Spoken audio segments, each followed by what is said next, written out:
वरिष्ठ कांग्रेस नेता मणिशंकर अय्यर को सांसद दिग्विजय सिंह ने एक इंटरव्यू अब सियासी गलियारों में चर्चा का विषय बन गया है। इसकी वजह है इसमें दोनों नेताओं ने कांग्रेस संगठन की कमजोरियों पर खुलकर बातचीत की।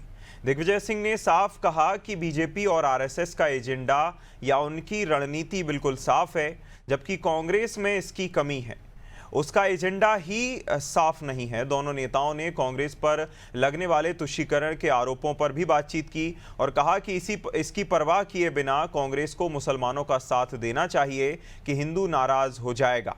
जहां उन्होंने कहा कि हमें मुसलमानों की बात करनी चाहिए, भले ही बीजेपी से तुष्टीकरण कहे, लेकिन हमें बताना चाहिए कि सेक्युलर देश के लिए जरूरी है। और क्या कुछ बातचीत हुई इन दोनों नेताओं के बीच, ये भी सुनिए।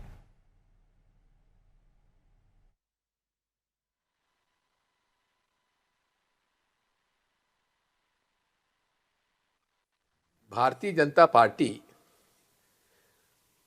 और राष्ट्रीय स्वयंसेवक संघ 1925 से लेकर आज तक उनका जो पॉलिटिकल ऑब्जेक्टिव है, जो उनका एक मुख्य लक्ष्य है, वो है हिंदू राष्ट्र।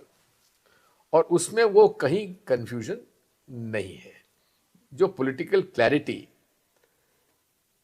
आरएसएस में, उस समय जनसंघ में, फिर भारतीय जनता पार्टी में है, उस तरह की पॉलिटिकल क्लैरिटी कांग्रेस पार्टी में नहीं है। आपने बताया कि क्यों बीजेपी जीत कर आ रही है। मैं एक बिंदु उसके साथ जोड़ना चाहता हूं। हर जगह जाकर वो कहते हैं कि कांग्रेस मुसलमानों के प्रति तुष्टीकरण करता है। और जहां तक कि मेरी जानकारी है, आज तक किसी लीडर ने, शायद आपने किया हो लेकिन अखबार में नहीं आया, किसी कांग्रेस लीडर ने खुलेआम ये नहीं बताया कि वो जो आप तुष्टीकरण कहते हैं वो सहनशीलता है, वो सहानुभूति है, वो अपने अक़लियतों के तरफ सही व्यवहार रखना बहुत ही जरूरी है और कांग्रेस का बुनियाद है।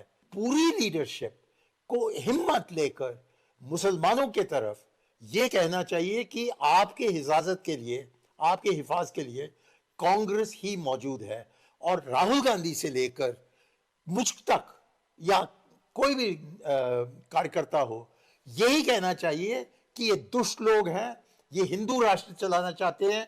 हम एक, गांधी जी ने कहा, नेहरू जी ने कहा कि ये सेक्युलर स्टेट होना चाहिए, हमारे संविधान में ये लिखा है, और ये हमारे खिलाफ करते नहीं है।